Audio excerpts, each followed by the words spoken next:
پچھلے خطبہ جمعہ میں جو ہم نے باتیں آپ کے سامنے نکاح کے سلسلہ میں کیں، ان میں سے چند ایک یہ تھیں کہ نبی صلی اللہ علیہ وسلم نے نکاح کرنے کے جو مروجہ 4 معیارات ہیں، خوبصورتی، مال و دولت، نسب اور اللہ کا دین، ان چاروں کا تذکرہ کر کے فرمایا لوگوں اللہ کے دین کو ترجیح دو اور اللہ کے دین کو ترجیح دے کے کامیابی حاصل کرو۔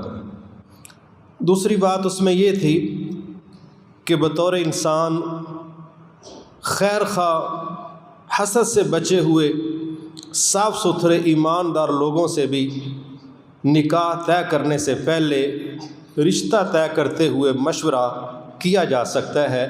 یہ عمل بھی فطری بھی ہے، اخلاقی بھی ہے، اور جو مشورہ دینے والا ہے وہ امانت داری سے مشورہ دے، وہ کسی ذاتی حسد اور بغض کی بنیاد پر رائے نہ دے۔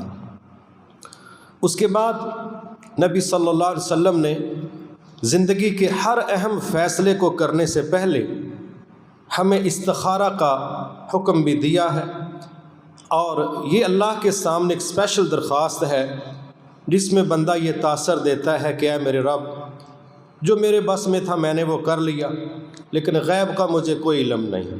اگر وہاں کوئی شر ہے میں اس کو اصلاح میں تبدیل نہیں کر سکتا، اس کا مستقبل کیا ہے، ان کی تنہائیاں کیا ہیں، میرے علم میں جو تھا وہ سامنے ہے۔ میں تجھ پہ ڈپینڈ کرتے ہوئے یہ گزارش کرتا ہوں، اگر یہ میرے دین، دنیا اور انجام کے لحاظ سے مفید ہے تو میری اپروچ میں کر دے، آسان کر دے، برکت دے دے، اور اگر یہ ہمارے لیے مفید نہیں ہے مجھے اس سے دور کر لے، اس کو مجھ سے دور کر لے۔ اور ساتھ یہ گزارش بھی کی گئی کہ لڑکیوں کو بھی اللہ تعالیٰ نے رسول اللہ صلی اللہ علیہ وسلم کے ذریعے حق دیا ہے کہ نکاح سے پہلے ان کی بھی رائے لی جائے گی، اور اگر ہم اللہ کے نبی کے اس طریقے کو قبول نہیں کرتے تو پھر مجبوریوں کے رشتے نبھتے نہیں، گھسیٹے جاتے ہیں، اور بعض اوقات یہ چین ٹوٹ جاتی اور حادثے ہوتے ہیں۔ تو رشتے مجبوریوں کے نہیں ہیں، رشتے معیار کے اور محبتوں کے ہیں، لیکن اس میں سنجیدگی چاہیے، اور جو حقوق اللہ رب العزت نے بیٹی کو دیے ہیں اس میں سے ایک اس کی رائے لینا یہ بھی لازم ہے، اور بیٹی کو بھی چاہیے کہ وہ دنیا کی ظاہری ٹپ ٹاپ سے متاثر ہونے کی بجائے وہ بھی اپنے ماں باپ کے فیصلوں کو مقدم سمجھے، ترجیح دے، اور دنیا میں سب سے زیادہ اپنا مخلص رشتہ اپنے والدین کو سمجھے، تاکہ اللہ تعالیٰ اس خیر خواہ والدین کے فیصلے کی روشنی میں خیر و برکات نازل فرمائے۔ اسی طرح ایک بات ہم نے کی حق مہر کے حوالے سے کہ یہ طے نہیں ہے، فکس نہیں ہے، کوئی تھوڑا کر سکتا ہے، کوئی زیادہ کر سکتا ہے۔ بہرحال آسانی والا راستہ اختیار کرنا چاہیے، اور اس میں شدتوں سے بھی بچنا چاہیے، اور بالکل مرنے والا ماحول، مایوسیوں والا، اس سے بھی بچنا چاہیے، یہ فکس نہیں ہے۔ اب آ جاتے ہیں ہم کہ ہمارے دور میں شادی کو منعقد کرنے میں، نکاح کو منعقد کرنے میں، میری اسیسمنٹ کے مطابق جو 2 بہت بڑی مشکلات پہاڑ کی طرح کھڑی، میں صاف لفظوں میں کہوں گا جن 2 چیزوں نے بیٹیوں کو 40 سال کی عمر تک پہنچا دیا لیکن وہ نکاح نہیں کر سکیں، جن 2 خرابیوں نے خودکشیوں تک پر کہیں والدین کو اور کہیں اولاد کو پہنچا دیا ہے، یہ 2 بڑی وجوہات ہو، اور میں کہنا چاہوں گا کہ یہی 2 وہ بڑی وجوہات ہیں جن کی وجہ سے بعض اوقات نکاح شدید مشکل ہوتا نظر آتا ہے، اور بدکاریاں، بے حیائیاں وہ انتہائی آسان، اپروچیبل نظر آتی، اور جب معاشرہ سنت کی طرف نہیں جائے گا پھر وہ شر کی طرف جائے گا، اور شر ایک چین سسٹم ہے، وہ بریک لگنے والی چیز نہیں۔ خیر بھی چین سسٹم ہے اور شر بھی چین سسٹم۔ رسول اللہ صلی اللہ علیہ وسلم نے فرمایا تم پر سچ بولنا لازم ہے۔ یہ بات کر کے آپ نے پھر فرمایا سچ خیر کی طرف، نیکی کی طرف لے کے جاتا ہے اور نیکی جنت کی طرف لے کے جاتی۔ فرمایا جھوٹ سے بچو، جھوٹ تمہیں خرابی کی طرف لے کے جاتا ہے، گناہ کی طرف لے کے جاتا ہے، اور گناہ جہنم کی طرف لے کے جاتا ہے۔ اس لیے جب کوئی شخص نکاح والی سنت کو قبول کرے گا، انشاءاللہ اس کا مستقبل نیکی والا، برکت والا، راحت والا، عزت والا، حتیٰ کہ آخرت میں انشاءاللہ جنتوں والا بھی بنے گا۔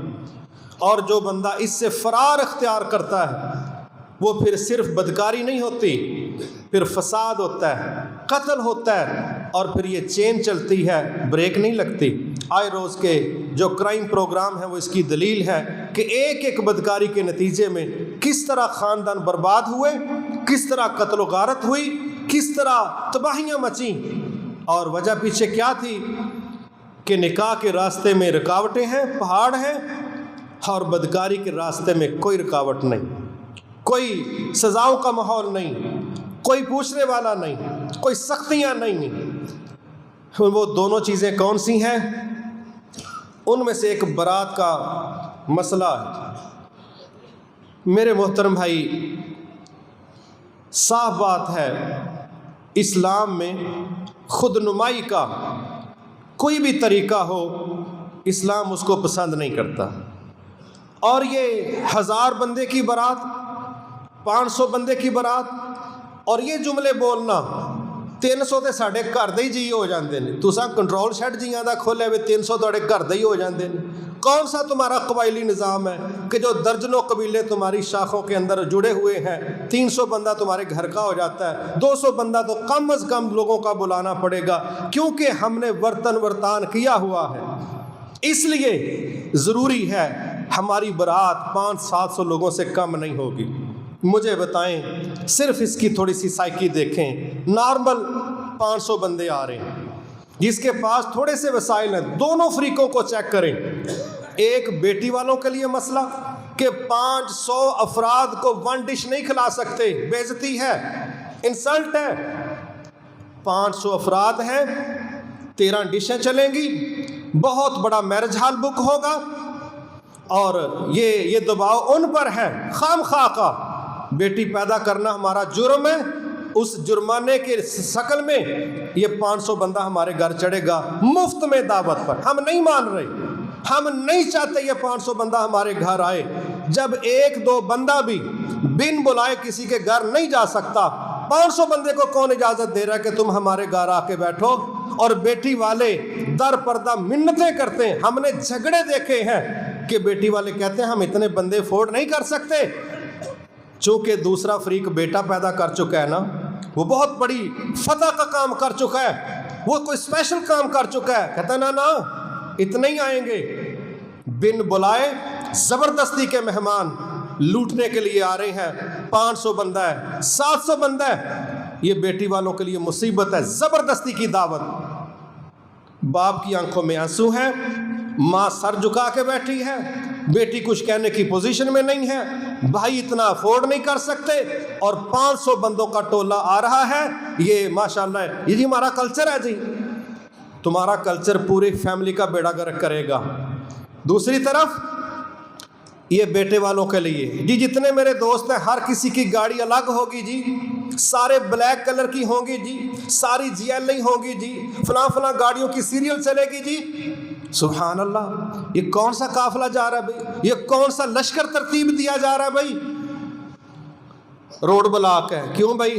برات لنگن نہیں۔ سبحان اللہ، کتنا ٹائم لگ جانا پتہ کوئی نہیں۔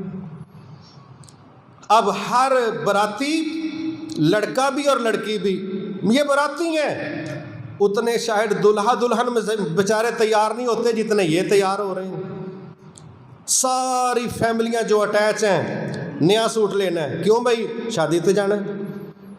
لڑکیاں بھی نئے سوٹ لیں گی، لڑکیاں بھی نئے سوٹ لیں گے، اور یہ لاکھوں روپے کا وہ غیر متعلقہ بجٹ جس کا کوئی کنسرن نہیں ہے، کوئی تک نہیں ہے، دونوں فریق ایک ایک شادی کو پتہ نہیں کتنے لاکھوں میں منعقد کرتے ہیں، اور دکھ کی کوئی نہیں، تصور ہی کوئی نہیں۔ جو ہم نے کلچر کے نام پر اپنے راستے میں اتنے بڑے پہاڑ کھڑے کیے ہیں، یقین کیجئے ہم نے اپنی آنکھوں سے یہ چیزیں دیکھی ہیں کہ شادی والے دن بیٹی والوں کے چہرے لٹکے ہوئے، مرجھائے ہوئے، مصنوعی مسکراہٹیں لے کے ایویں ہر کسی کے سامنے جعلی سا ہنس ہنس کے ٹائم گزار رہے ہوتے ہیں، اور شام کو جب یہ سارے رخصت ہوتے ہیں تو میاں بیوی کی حالت دیکھنے والی ہوتی، تسلیاں دیتے ہیں، کوئی مسئلہ نہیں، اسی حاضر ہاں، ٹینشن نہ لیو۔ ان کو پتہ ہے جو قرض اس شادی نے چڑھا دینا ہے، اس نے اگلی شادیاں لیٹ بھی کروانی ہیں، اور اللہ ہی جانتا ہے کہ یہ کس طرح اترے گا۔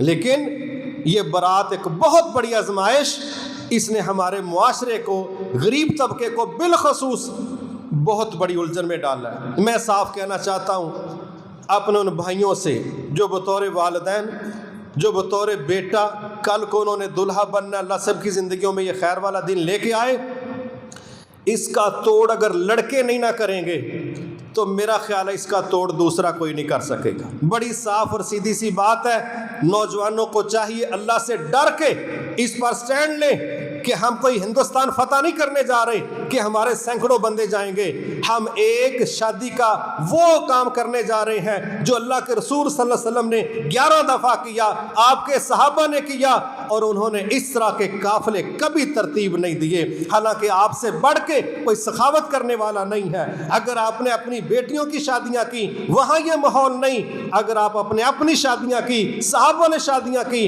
وہاں یہ ماحول نہیں۔ جب باری آتی ہے پھر ایسے لوگوں کو کہیں اللہ کی راہ میں خرچ کرو، سبحان اللہ، جیب میں ہاتھ ڈال کے وہ نوٹ دیکھتے ہیں کہ جس سے نیچے نوٹ ہی کوئی نہیں ہوتا، وہ اللہ کی راہ میں دینا ہوتا ہے۔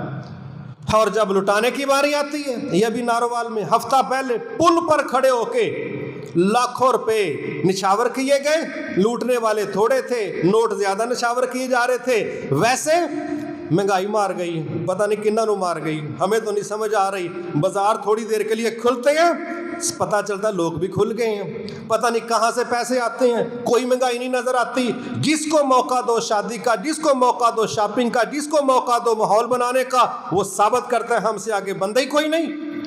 اس کے بعد چکر لگ رہے ہیں قرض لینے والوں کے، دینے والے چھپ رہے ہیں، لینے والے فون کر رہے ہیں، عجیب زندگی چل رہی ہے۔ یہ بہت بڑا ایک ہمارا کلچر کے نام پر وہ مسئلہ ہے جس نے بہرحال بیٹی والوں پر خام خواہ کا بوجھ داخل کیا ہے۔ رسول اللہ صلی اللہ علیہ وسلم کے صحابی ہیں، عبد الرحمن بن عوف نام ہے، دنیا جانتی ہے کہ امیر ترین صحابی ہیں، امیر ترین۔ نکاح کیا، چھوٹا سا مدینہ ہے، رسول اللہ صلی اللہ علیہ وسلم کو پتہ بھی نہیں۔ اس کائنات میں اللہ کے نبی سے بڑھ کے اللہ کے بعد کوئی وی آئی پی ہے ہی نہیں، چھوٹی سی بستی ہے، کوئی کروڑوں کا شہر نہیں، چھوٹی سی بستی ہے، قریب رہنے والے ساتھی ہیں، نبی کو پتہ ہی نہیں۔ چند دن بعد ان کی قمیض پر ایک خوشبو کا نشان تھا، وہ دیکھ کے آپ نے کہا شادی تو نہیں کر لی؟ کہا جی کر لی ہے۔ آپ نے کوئی شکوہ نہیں کیا، کادی یاری ہے، سانو بلایا ہی کوئی نہیں، تسی ہر ویلے نال نہ رہندے ہو، سانو دعوت ہی نہیں دیتی، دسیا ہی نہیں، کوئی شکوہ نہیں، بلکہ ایک دینی بات پوچھی، کہا ولیمہ کیا؟ کہتے ہیں جی ولیمہ تو کوئی نہیں کیا۔ آپ نے کہا ولیمہ کرو، اگرچہ ایک بکری ہی پکا کے کھلا دو، ایک بکری پکا لو، ولیمہ کرو۔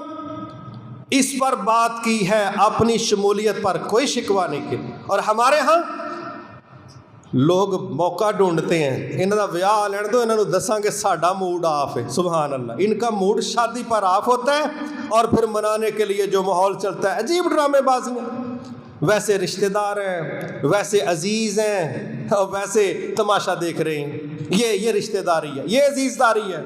تو اس برات نے بہت بڑی پرابلم کھڑی کی ہے۔ یقین کرے یہ سکا مفت کا انجیکشن ہے بیٹی والوں کو، جس کا کوئی توق نہیں بنتا۔ میں تو یہ چاہوں گا کہ بیٹی والے بھی اللہ سے ڈر کے تھوڑی سی جرت کر کے بات کر لیں، یہ کوئی شرمندگی والی بات نہیں ہے، اور بیٹے والے بھی اللہ کا خوف کھائیں، وہ اپنے ماحول کو کسی پر مسلط نہ کریں۔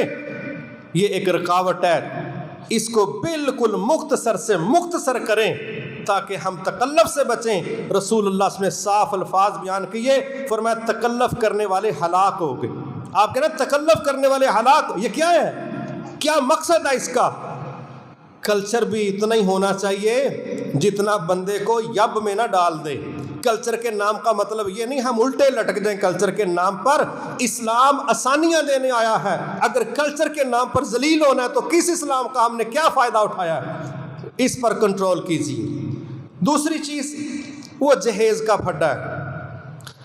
میرے محترم بھائیوں، یہ باتیں کہ سسرال والے جہیز کی ڈیمانڈ کرتے ہیں، شاید میرا نہیں خیال کہ چند ہی لوگ ہوں گے ایسے جو ڈائریکٹ اس طرح کی بات کر دیتے ہیں، لیکن یہ دبے لفظوں میں پیغام آتا ہے، اس انداز کا آتا ہے کہ یہ پیغام بیٹی کو پہنچ جاتا ہے. اور اس میں میرا خیال ہے جہیز میں جہاں تک میری معلومات ہیں شاید سب سے زیادہ دباؤ بیٹی کا اپنا ہوتا ہے. بعض جگہوں پر سب سے زیادہ دباؤ بیٹی کا ہوتا ہے. وہ کہتی ہے میں نہیں کسی سے باتیں سن سکتی، مجھے شرمندہ نہ کرنا.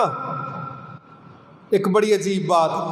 پھر جہیز میں اتنا سامان، ایسا سامان کہ جیسے یہ بیٹی زمین پر بیاہی نہیں جا رہی، یہ مریخ پر، چاند پر یا کسی ساتھ والے سیارے پر جا رہی ہے جہاں دنیا جہان کی کوئی شے ملتی نہیں ہے. یہیں سے لے کے جائے گی تو اس کا سانس چلے گا، ورنہ اس سیارے سے کوئی دوسری چیز میسر نہیں ہے. اتنی چھوٹی چھوٹی چیزیں، لسٹیں بنتی ہیں، کوالٹی بنتی ہے، ورائٹی بنتی ہے، ڈیجٹ فگر طے ہوتا ہے. چل سو چل. شادی ہوتی ہے 6 ماہ بعد، خریداری پہلے شروع ہو رہی ہے. روز کتے گئے سو؟ میں تھوڑی جی خریداری کرنی ہے. تھوڑی جی تسی تے بیجنگ شہر بنان لگے ہو. روز تھوڑی جی، پتہ نہیں کہاں سے پیسے آ جاتے ہیں، پتہ نہیں کہاں سے نظام چلتے ہیں. روزانہ شاپنگ کے لیے جا رہے ہیں، تھوڑی تھوڑی چیزیں وہ چیونٹیوں کی طرح جمع کرتے جاتے ہیں. کہیں بیٹیوں کا دباؤ ہے، کہیں کلچر کا احساس ہے کہ ساس کہہ دیتی ہے کی لے کے آئی سے کرو. اچھا یہو جی ساس نو پوچھ لو یہ بچاری آپ ہی کی لے کے آئی سی، پھر وہ بتاتی ہے کہ ٹوٹا سا ٹیڑھا سا پلنگ اے میرے ماں باپ نے دیتا ہے. اگلی نو کو انج منگنی ہے تو جو فرنیچر دا شو روم کھولنا ہے. ماحول اس کا ڈیمانڈ لسٹ کا اوور قسم کا. احساس، تانا دینا، جتلانا، کیا لے کے آئی ہو گھر سے. یہ چیزیں معاشرے میں جہیز کے ایشو کو مضبوط کر رہی ہیں، اور جس پر مضبوطی ہونی چاہیے تھی اس سے ہمارا معاشرہ فرار اختیار کر رہا ہے. وہ وراثت کا مسئلہ. وراثت اللہ نے حق طے کیا ہے، وہ دینے کے لیے اکثر جگہوں پر نہ باپ تیار ہے نہ بھائی تیار ہیں. اور جو اللہ نے طے ہی نہیں کیا وہ جناب ٹرک بھر کے لے جاؤ جی، 2 ٹرک لکڑیوں کے بھر کے لے جاؤ جی. یہ ترتیب درست نہیں ہے. معاشرے کو اللہ سے ڈرنا چاہیے. اس میں کہتا ہوں بیٹے والے اللہ سے ڈریں اور وہ طے کریں کہ بھئی گھر کی ضروریات پوری کرنا ہمارے بیٹے کا بطور خاوند ذمہ ہے، بیوی کا ذمہ نہیں. یہ بیٹا بات کرے، یہ دلہا بات کرے، یہ دلہا کا باپ بات کرے کہ گھر کی کفالت بیٹے کے ذمہ ہے، بیٹی کی ذمہ نہیں. یہ ٹرینڈ بدلنا پڑے گا تاکہ معاشرے کے کمزور غریب لوگ وہ بھی بیچارے تھوڑے سے معاشرے میں چلنے کے لیے آسانی محسوس کر. ایک وقت تھا ون ڈش کی بات چلی، پابندی ہے جی، تو کمزور لوگوں نے بھی سمجھا کہ شاید گزارا ہو جائے، لیکن وہ تھوڑی دیر پابندی رہی قانون کے نام پر. اس کے بعد چل کیونکہ ہمارے پاس اپنا مال شو کرنے کے لیے یا مکان ہے یا گاڑی ہے یا شادی ہے، چوتھا تو کام ہمارے پاس رہ نہیں جاتا، پھر نشہ ہی رہ جاتا ہے. پھر ہم نشے میں شو کرتے ہیں کہ کیا کیا چیزیں ہمیں چاہیے. میرے محترم بھائی، یہ جہیز کا دوسرا کیس ہے کہ جس نے ہماری شادیوں کو اس قدر مشکل بنا دیا ہے کہ ہم اس کا تصور نہیں کر سکتے. لہٰذا ہر کسی کا یہ فرض بنتا ہے کہ ہم لوگ اللہ سے ڈر کے یہ دونوں وہ رسمیں، وہ رواج جس نے شادیوں کو انتہائی تلخ کیا، بہت تلخ کیا، بڑا بوجھ والا بنا دیا ہے، اس میں دونوں فریق اللہ سے ڈریں اور جہیز کے مسئلے میں بالخصوص اور برات کے مسئلے میں بھی بالخصوص اللہ سے ڈر کے انتہائی آسانی والے لیول کی طرف آ جائیں تاکہ زندگی چلے، تاکہ نکاح منعقد کیے جا سکیں، تاکہ نہ بیٹیاں گھروں میں بیٹھی رہیں، نہ بیٹوں کی شادیاں لیٹ ہوں، معاشرہ بے حیائی کی بجائے نکاح کی طرف جائے. لیکن یہ 2 بڑے پہاڑ جو اس راستے میں ماں باپ کو پسینہ ان کا نکال دیتے ہیں، یہ دونوں پہاڑوں کو آسان طریقے سے ہٹانا پڑے گا، یہ ضروری. اسی طرح ہم یہ سمجھتے ہیں کہ رسول اللہ صلی اللہ علیہ وسلم نے جب نکاح کی ترغیب ہمیں دی تو پھر ہمیں اس پر ہماری رہنمائی بھی فرمائی۔ مثلاً کچھ نکاح ایسے ہیں جو جائز نہیں لیکن چل رہے ہیں، اور جو سنت کے مطابق نکاح ہے وہ بہت بڑی تعداد الحمدللہ قبول کرتی ہے، لیکن جو نکاح جائز نہیں ہے ہمارے معاشرے میں وہ بھی چلتے ہیں۔ میں اس کی دلیل دینے لگا ہوں۔ اماں جی عائشہ رضی اللہ تعالی عنہا فرماتی ہیں، یہ بخاری شریف میں آپ کہتی ہیں کہ اسلام کے آنے سے پہلے 4 طرح کے نکاح ہوتے تھے معاشرے میں۔ 4 طرح کے نکاح اسلام کے آنے سے پہلے رائج تھے۔ ان میں سے ایک طریقہ تو یہی تھا جو اب بھی رسول اللہ صلی اللہ علیہ وسلم نے جاری رکھا، اور وہ کیا تھا کہ جہاں رشتہ کرنا ہے اس بچی کے ولی کو شخص پیغام بھیجتا ہے کہ بھئی ہم نکاح کرنا چاہتے ہیں، تو بچی کا ولی جو ہے وہ پھر میل ملاقات کر کے اس کو ایڈجسٹ کر لیتے ہیں کہ ٹھیک ہے ہمیں پسند ہے نہیں پسند۔ یہ ایک طریقہ کار ہے جو بالکل لیگل ہے، سادہ ہے، پاکیزہ ہے، مطہر ہے۔ ایک یہ نکاح یہ پہلے بھی چلتا تھا، رسول اللہ صلی اللہ علیہ وسلم نے اس کو جاری رکھا۔ دوسرا نکاح کا طریقہ کار یہ چلتا تھا جہالت میں کہ ایک عورت ایک سے زائد مردوں کے ساتھ جنسی تعلق رکھتی اور ان کی تعداد 10 سے کم ہوتی، اور 10 سے کم یہ 9 ہو جائیں، 8 ہو جائیں، 7 ہو جائیں، یہ اس عورت کے پاس آ کے منہ کالا کرتے، اور جب کوئی بچہ پیدا ہوتا عورت ان تمام مردوں کو بلاتی اور پھر کسی ایک کو کہہ دیتی کہ یہ تیری اولاد ہے، یہ تیرا بچہ ہے، اور اس کی جرت نہیں تھی وہ انکار کرتا، پھر اس کا خرچ، اس کی ولدیت وہ اس بندے کے ساتھ اٹیچ کر دی جاتی۔ یہ دوسرا تھا۔ ایک تیسرا بھی چلتا تھا کہ اتنے گئے گزرے مرد تھے کہ ان کی بیوی جب پاکیزہ ہوتی ایام مخصوصہ سے تو وہ خود اس کے پاس جانے کی بجائے وہ کوئی دیکھتے کون سا قبیلہ، کون سا مرد معاشرے کے اندر بڑا ویلیوبل گنا جاتا ہے، بڑا معزز ہے، وہ پھر اپنی بیوی کو خود اس کے پاس بھیج دیتے کہ جاؤ اس کے پاس کچھ دن رہو، اور وہ اس کے پاس رہتی۔ اس کے بعد جو بچے کی امید کا مسئلہ چلتا، اب یہ خامد اپنی بیوی کے پاس اس وقت تک نہ جاتا جب تک یہ کنفرم نہ ہو جاتا کہ میری بیوی کسی اور کے حوالے سے ماں بننے والی۔ یہ دور چل رہا ہے، یہ معاشرہ ہے، اور اس کے بعد وہ چاہتا تو اس کے پاس جاتا، چاہتا تو نہ جاتا، لیکن مقصد یہ تھا کہ ہم کوئی اعلیٰ نسل لے لیں۔ یہ جانوروں کا طریقہ کار یہاں بھی چلتا تھا۔ ایک چوتھا طریقہ کار تھا، اماں جی فرماتی ہیں، وہ یہ تھا کہ بعض عورتیں ایسی تھیں ان کے گھروں کی چھتوں پر ایک جھنڈا لگا ہوتا تھا جس سے پتہ چلتا تھا کہ یہ ایسی ویسی عورت ہے، یہ طوائفہ کہہ لیں آپ۔ اس کے پاس ایک سے زائد مرد آتے، کوئی لمٹ نہیں ہے، کتنے مردوں نے آنا ہے، سب آ کے منہ کالا کرتے۔ اس کے بعد جب کوئی بچہ بچی پیدا ہوتا تو قیافہ شناس، لوٹے گمانے والے، وہ ٹیوے لگانے والے، تکے لگانے والے، اس کو بلایا جاتا، اور پھر ان تمام لوگوں کو بلایا جاتا جو اس کے پاس آتے تھے، اور وہ جو قیافہ شناس تھا وہ کبھی بچہ دیکھتا ہے، کبھی بندہ دیکھتا ہے، وہ گیس کرتا کرتا کہتا ہے ایدی شکل ایدے نال ڈال دیے، لو جی وہ اس کا باپ ہے اور وہ اس کا بچہ ہے اور اس کی کفالت کا ذمہ دار وہ ہے۔ یہ ہے دور جہالت کا نکاح کا طریقہ کار۔ اب حیرت کی بات ہے، اہل مغرب ہمیں تانا دیتے ہیں، تم بیکورڈ ہو، تم دقیانوسی ہو، تم پرانے لوگ ہو، تم بنیاد پرست ہو، تم پتھر کے دور کے لوگ ہو، تم جاہل ہو، تم جدید نہیں ہو۔ اور اتنے جاہل ہیں آج بھی اہل مغرب میں جگہ جگہ یہ سروسز میسر ہیں، گاڑیاں چلتی ہیں، موبائل گاڑیاں، اور اوپر کیا لکھا ہوتا ہے، آؤ اپنے والد کو تلاش کرو، اپنے باپ کو تلاش کرو۔ باپ کی کتے گواچ گیا گلی دے وچ۔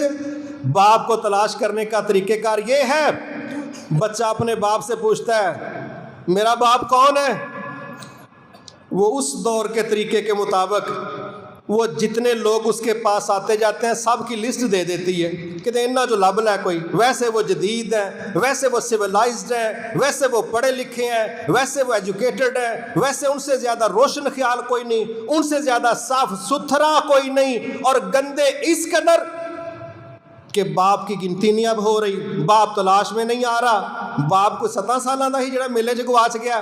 اب ماحول کیا ہے؟ بچے اپنی ماں کا ڈی این اے اور یہ درجنوں جانوروں کا ڈی این اے وہ ڈھونڈتا پھر رہا ہے، ٹیلی کرواؤ جی، اس سے کراؤ، اس سے کراؤ، اس سے کراؤ، پتر کدھر پھرنا ہے، میرا ابا گواچ گیا ہے۔ یہ ویسے جدید لوگ ہیں، ویسے یہ صاف ستھرے لوگ ہیں، ویسے یہ تہذیب یافتہ لوگ ہیں، اور باپ گم ہو گیا۔ اب ڈی این اے ٹیسٹ ٹیلی ہو رہا ہے، پتہ نہیں کس کے ساتھ جب جا کے ان کا ڈی این اے ٹیلی ہو جائے گا، ایج میرا ابا لب گیا۔ یہ اس 2021 میں وہ جدید ترین دور کے لوگ جو ہمیں بیکورڈ ہونے کا تانا دے رہے ہیں، آج تک ان کا باپ نظر نہیں آ رہا، اور اہل مغرب کی عورتیں مانتی ہیں ہمارے بچوں کو سب سے بڑی ڈسٹربنس یہ ہے جب روزانہ نیا باپ دیکھتے ہیں تو ہمارے بچے اتنے ڈپریشن کا شکار ہوتے ہیں کہ ہم بتا نہیں سکتے۔ یہ ہے جدید دور۔ وہ جو قیافہ، وہ جو لوٹا گھمانے والا، تکے لگانے والا اسلام سے پہلے موجود تھا، انہوں نے ڈی این اے کے ساتھ وہی کام کیا، وہ بھی باپ تلاش کر رہا ہے، یہ بھی باپ تلاش کر رہا ہے، یہ آج بھی اسی پر کھڑے ہیں۔ الحمدللہ جدید ہے تو اسلام جدید ہے، پاکیزہ ہے تو اسلام پاکیزہ ہے، ماڈرن ہے تو اسلام ماڈرن ہے۔ اس سے بڑھ کے دنیا میں کوئی مہذب دین ہے ہی نہیں، سوچ ہی نہیں۔ اللہ تعالیٰ ہمیں اس پر مطمئن کر دے کہ ہمارے دین سے بڑھ کے کسی کے پاس کوئی نظام نہیں۔ لہٰذا یہ طریقہ کار اماں جی فرماتی ہیں چلتا رہا، اور اسلام نے تینوں کو کنڈیم کر دیا، پھر ایک کو جاری رکھا۔ اور یہ چیز اماں جی عائشہ رضی اللہ عنہ جو سمجھائی، یہ صحیح بخاری میں اس کی تفصیلات آئی۔ اس کے بعد ایک نکاح ہے، نکاح شغار، ہمارے ہاں اسے وٹا سٹا کہا جاتا ہے۔ اس میں یہ شرط طے پاتی کہ بھئی میں اپنی بیٹی کا نکاح تجھے اس شرط پر دوں گا کہ تو بھی اپنی بیٹی کا نکاح مجھے دے۔ جب یہ شرط لگا کے نکاح کیا جائے گا تو یہ وٹا سٹا ہے۔ میرے محترم بھائیوں، ہم نے اپنے معاشرے میں اس کو تو ویسے رسول اللہ صلی اللہ علیہ وسلم نے منع قرار دیا تھا، کیونکہ ہم نے اپنے معاشرے میں بھی اس کے بڑے نقصانات دیکھے۔ ایک تو بیٹیوں کو شرطوں کی نظر نہیں کیا جانا چاہیے، یہ جانور نہیں ہیں، یہ کوئی دنیا کی سودے کی چیزیں نہیں ہیں، یہ اس کائنات کا بہترین اللہ کی طرف سے تیار کردہ تحفہ ہے، یہ قیمتی ترین متاع ہے، اس کو شرطوں کی نظر نہیں کیا جا سکتا۔ شرطوں میں جب چیزیں آتی ہیں ویلیو ڈاؤن ہونے کا خطرہ ہوتا ہے۔ عزت دیتا ہے اسلام، عزت دیتا ہے۔ ہمارے معاشرے میں ڈائریکٹ شرطیں کوئی نہیں، مگر کیا چلتا ہے کہ جی ایک نے اپنی بیٹی کسی گھر میں دی، دیکھا کہ لوگ اچھے ہیں، اس کے بعد وہاں سے بیٹی لے بھی لی، اور کیا سوچا کہ چلو کوئی نہیں، چنگے رشتہ دار نے۔ اب ہمارے سامنے بڑی مثالیں ایسی ہیں، ایک بہو کا قصور نکلا یا ایک بیٹے کا، اور دوسری فیملی نے بلا وجہ، کوئی وجہ نہیں تھی، حالانکہ ان کی بہو اچھی تھی، لیکن انہوں نے کہا جے ساڑی تھی سکھی نہیں تے تہاڈی بھی سکھی کیوں رہے، اے بھی واپس آن رہی ہے۔ لہٰذا اس کو بلا وجہ یا طلاق ہے یا بلیک میلنگ ہے یا ذلت ہے۔ لہٰذا اس طرح کے رزق والے نکاح سے بھی بچنے میں ہی بچت ہے۔ ایک اور ہے، اسے نکاح متع کہتے ہیں۔ رسول اللہ صلی اللہ علیہ وسلم نے مکہ فتح ہونے سے پہلے کچھ وقت کے لیے اس کی رخصت دی تھی کہ کوئی چیز حق مہر کے حوالے سے ادا کر کے محدود وقت کے لیے نکاح کر لیا جائے۔ اس کے بعد رسول اللہ صلی اللہ علیہ وسلم نے 2 ٹوک اس کو منع کر دیا، حرام قرار دے دیا۔ اس کے بعد نکاح متع کی اسلام نے گنجائش نہیں رکھی، اس کو روک دیا گیا۔ نکاح متع، نکاح شغار، وٹا سٹا، یہ دونوں نکاح رسول اللہ صلی اللہ علیہ وسلم نے منع کر دیے۔ تیسری چیز جو ہمارے معاشرے میں بڑی چلتی وہ ہے نکاح حلالہ۔ نکاح حلالہ یہ دین کے نام پر عزتیں لٹنے لٹوانے کا وہ کاروبار ہے جس کو بڑے ٹیکنیکل طریقے سے چلایا جاتا ہے۔ ترمذی شریف کے مطابق رسول اللہ صلی اللہ علیہ وسلم نے حلالہ کرنے اور کروانے والے دونوں پر لعنت کی ہے۔ اس کا مطلب ہے حرام قرار دے دیا ہے، اس کی اسلام میں اجازت نہیں ہے۔ لیکن ہمارے بر صغیر میں بڑا چلتا ہے، بڑا چلتا ہے، نام نکاح ہے، کرتے چھپ چھپ کے ہیں، کرتے چھپ چھپ کے ہیں۔ میری معلومات میں کوئی حلالہ کا نکاح ہے نا، کہتے ہو نا دین ہے، لو نا مارکی، بک کرواؤ نا میرج ہال، پرنٹ کرواؤ نا کارڈ، بلاؤ نا دنیا کو، کہو نا ولیمہ ہے، کہو نا نکاح کی تقریب ہے، میری بیٹی کا حلالہ ہے، آؤ نا، طے کرو نا فنکشن، بتاؤ نا دنیا کو۔ چھپاتے کیوں ہو؟ جب نکاح ہے تو نکاح تو سنت ہے، تو سنت کا ڈیزائن ہے، تو بتاؤ لوگوں کو۔ پہلا نکاح ہوتا ہے تو ہزاروں کارڈ پرنٹ ہوتے ہیں، مارکیاں بک ہوتی ہیں، خرچے ہوتے ہیں، بتایا جاتا ہے۔ حلالے کے نکاح کا کوئی کارڈ پرنٹ نہیں کرواتا، حلالے کے کارڈ کا ولیمہ اس میں کوئی انوائٹ ہی نہیں کرتا، حلالے کے نکاح کو کوئی مینج کرنے کے لیے کسی جگہ میرج ہال میں بکنگ نہیں کرواتا۔ بھئی کروائے نکاح ہو اور چھپاتے ہو۔ رسول اللہ صلی اللہ علیہ وسلم سے پوچھا گیا گناہ اور نیکی کی ڈیفینیشن کیا ہے؟ آپ نے فرمایا البر حسن الخلق، عادتوں کا اچھا ہونا، رویے کا بہتر ہونا یہ نیکی ہے۔ والاسم ما حاق فی صدرک وکرہت ان یطلع علیہ الناس، اور گناہ اس کو کہتے ہیں جو تمہارے دل میں کھٹکے تمہیں بے قرار کر دے اور تم ٹینشن لے جاؤ، یار ادا کتے لوکاں نوں نہ پتہ لگ جائے بھئی تیرا پہلا نکاح تے 10 دا پھرن ڈیا ہے، ایدی واری لکدا پھرن ڈیا ہے۔ اگر وہ صحیح تھا یہ بھی صحیح ہے، اس کو اسی لیول پر دکھاؤ، کوئی بات نہیں۔ اس میں آپ نے 700 بندہ بلایا، 100-150 ہی بلا لو۔ اس میں آپ نے سینکڑوں کارڈ پرنٹ کروائے اور اس میں فیس بک پر ویسے ہی پوسٹ ڈال دو، مبارکباد ہی لے لو دے لو۔ نہ لیتے ہیں نہ دیتے ہیں، چھپ کے نکاح ہو رہا ہے۔ حلال کرنے کے لیے حلالے کے نام پر رسول اللہ صلی اللہ علیہ وسلم نے اس کو جائز قرار نہیں دیا، لیکن دین کے نام پر یہ نکاح ہمارے بر صغیر میں جاری۔ طریقہ کار بڑا گنونا ہے۔ کیا ہے طریقہ کار؟ 3 طلاقیں اکٹھی، طلاق طلاق طلاق۔ اسلام شادی چلانا چاہتا ہے، خود ساختہ طریقے شادی کو ایسے توڑتے ہیں جیسے کچے دھاگے تھے۔ اسلام طلاق تک جب پہنچتا ہے تو ساری دنیا جانتی ہے کہ کتنے پروسیس اور کتنے مرحلے ہیں۔ سب سے پہلے ہمیں یہ بات سمجھائی گئی کہ شادی اس نیت پر کرنی نہیں کہ بس ہفتے کے لیے ہے، مہینے کے لیے ہے، رات کے لیے ہے۔ اس طرح کے نکاح کی اسلام اجازت نہیں دیتا۔ پھر ہمیں یہ بات سمجھائی نکاح کرو صحیح بنیادوں پر۔ ہو گئے اکٹھے جی، ہو گئے، بس کوئی سیٹنگ نہیں بن رہی، اسلام کہتا ہے اپنی بیوی کو نصیحت کرو، سمجھاؤ، کر رہے ہیں جی، کہا صبر بھی کرو نصیحت بھی کرو، وقت مانگتا ہے اصلاح، وقت مانگتا ہے۔ چلو بھئی اب نئی بات بن رہی، کہا ایسا کرو کو ہلکی پھلکی مرمت کر لو، جس میں نیل نہ پڑے، جس میں ہڈیاں نہ ٹوٹیں، جس میں چہرے پر نہ مارنا، مطلب ایک سرد نش ہے۔ کہا جی وہ بھی کر لی۔ پھر کہا ایک بندہ سسرال سے لو، ایک لڑکی کے میکے سے لے لو، ایک اپنے میکے سے دے لو، ایک بیوی کی طرف سے، خاوند کی طرف سے۔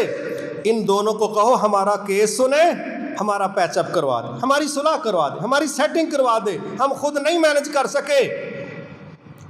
یہ بھی جی کر لی ہے۔ پھر جا کے کہیں طلاق ہے، سنگل طلاق دے کے کیا کرو؟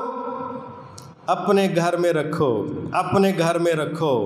ہمارے ہاں کیا رواج ہے؟ بیوی گھر میں پہلے پہنچا دی، پیچھے سے طلاق جا رہی ہے، دونوں ایک دوسرے کی چگلیاں کر رہی ہیں، دونوں فریقوں کو دنیا بڑکا رہی ہے، فیملی جڑنے کا راستہ ہی کوئی نہیں، اور توڑنے کے لیے سب کلہاڑے چگلیوں کے لے کے وار کر رہے ہیں۔ یہ طریقہ کار نہیں ہے۔ پھر کہا 3 مہینے تمہارے پاس وقت ہے، اور 3 مہینے کے اندر اندر اگر راضی ہو جاؤ، کوئی سزا نہیں، کوئی کفارہ نہیں، کوئی سرزنش نہیں، کوئی گناہ نہیں، آرام سے اکٹھے ہو جاؤ، کوئی رکاوٹ نہیں۔ لیکن یہ بات یاد رکھنا 3 طلاقوں کے چانس تھے، ان میں سے ایک تم گواہ بیٹھے ہو، آئندہ اگر دوبارہ طلاق دی تو یہ پہلے کی گنتی ہوگی۔ لہٰذا 3 ماہ کے اندر اندر اگر مل جاؤ کوئی مسئلہ نہیں۔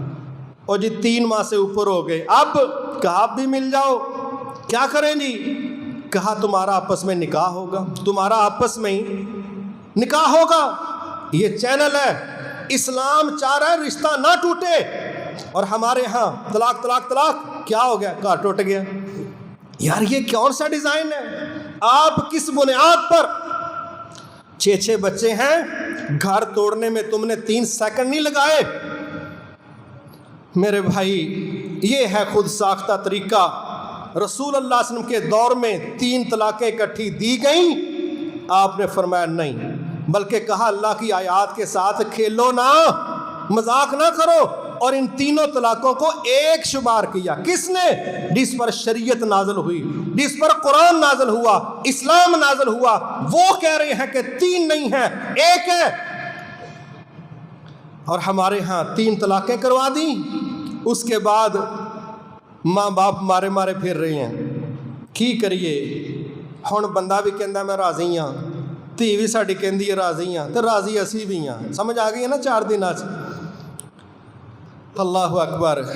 اب مولوی نہیں راضی ہو رہا، اب جس نے نکاح کے راستے کھولنے تھے وہ نہیں راضی ہو رہا، وہ کہہ رہا ٹھیک ہے لیکن یہ ایک ہی حل ہے۔ کی حل ہے بھائی جی؟ کہندا یہ نا کتے ہور نکاح کرواؤ، ہور نکاح کرواؤ۔ اچھا جی، انہوں حلالہ کہندے نے، وہ پھر انہوں طلاق دے گا، پھر یہ پہلے بندے نہ بیاہ کرے گا۔ یہ ہے حلالہ کا ڈیزائن کہ عارضی طور پر یہ بیوی کسی اور کی بیوی بنے گی، 1 رات کے لیے اور 1 ہفتے کے لیے، گھنٹے کے لیے، اور بعض تو پیکیجز دیتے ہیں، کہندے نے ہوئے گا کچھ بھی نہیں، بس کاغذاں جی پور شروع ہونا نظام۔ سبحان اللہ۔ اور پھر کئی لوگ ایسے ہوتے ہیں، جب ان سے سوال کیا جائے کہ جی اگلا بندہ طلاق نہ دے، اسی جو کہنے ہیں کہ بھائی تو 2 راتاں بعد ساڈی کڑی نوں طلاق دے دے، وہ مکر جاندہ تھا میں نہیں دیندا، پھر کوئی حل نہیں۔ حل پھر دیتے ہیں آخر میں۔ پھر کوئی کہتا ہے کہ اگر لڑکی ہی کہہ دے کہ میں نے نہیں اس پہلے کے پاس جانا، اے ہی ٹھیک ہے، پھر یہ ہے وہ قباحتیں۔ کراچی میں اللہ تعالیٰ رحم فرمائے، جب یہ کیس عدالتوں میں پیش ہوا، مجھے یاد ہے آج بھی، بڑی پرانی بات ہے، کوئی اعجاز الرحمان محمدی جج تھا، تو اس کے سامنے اس نے جو کہ اس کے خلاف فیصلہ دیا تھا، بڑی پھر باتیں کی گئیں، یہ ہو گیا فلاں ہو گیا۔ ابھی تو اللہ کا شکر ہے جو ہماری قائمہ کمیٹی ہے نظریاتی کونسل، اسلامی نظریاتی کونسل، اس نے بھی چند سال پہلے 3 اکٹھی طلاقوں کو کنڈیم کر دیا۔ انہوں نے کہا یہ کوئی طریقہ کار نہیں ہے، یہ طریقہ درست نہیں ہے، انہوں نے بھی ریجیکٹ کر دیا۔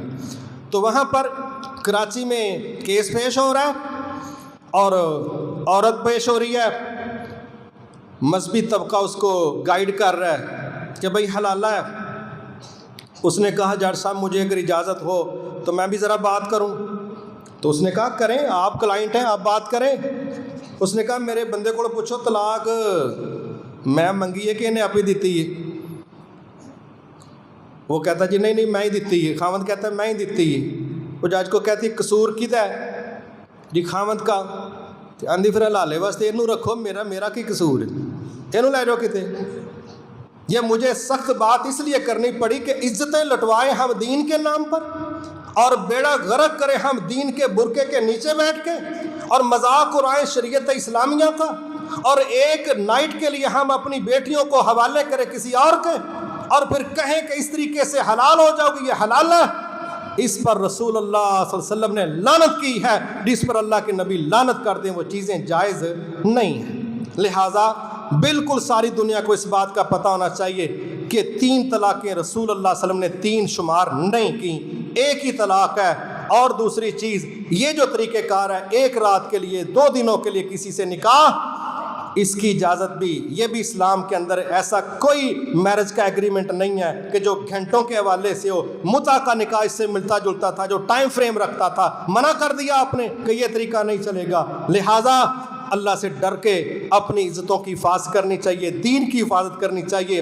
یہ جو میں نے تینوں چاروں نکاح بلکہ 6 قسم کے نکاح بیان کیے ہیں، ان میں سے 3 زمانہ جہالت میں چلتے تھے جو آج بھی مغرب کے جدید لوگوں میں چلتے ہیں، آج بھی وہاں 1 سے زائد خاوند چلتے ہیں۔ ہمیں تانے دیے جاتے ہیں کہ تمہارے ہاں عورت کے حوالے سے یہ جو سوچ ہے کہ 1 خاوند 4 شادیاں کیوں کرتا ہے، اس پر اہل مغرب مسلمانوں سے ناراض ہے، تنقید کرتا ہے۔ 1 مرد 4 شادیاں نہ کرے، 1 عورت 15 یار بطور خامد رکھے، اس کے لیے جائز ہے۔ یہ اہل مغرب کی اصل تصویر ہے۔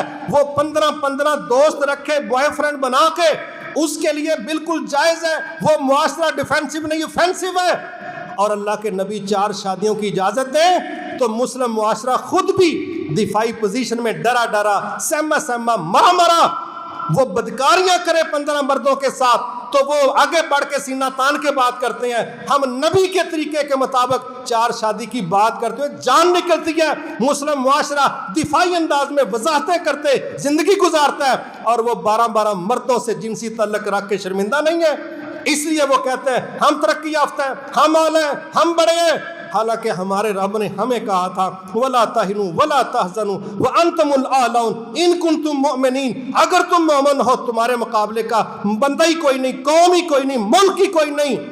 ہم اپنے ایمان پر، مسلمان ہونے پر، اسلامی سسٹم پر ہم دابو ہیں، وہ کنجر خانے پر بھی شیر بنے ہوئے ہیں۔ اللہ تعالی ہمیں اپنے دین پر استقامت بھی دے، جرت بھی دے، فہم بھی دے۔ وما توفیقی الا باللہ العلی العظیم۔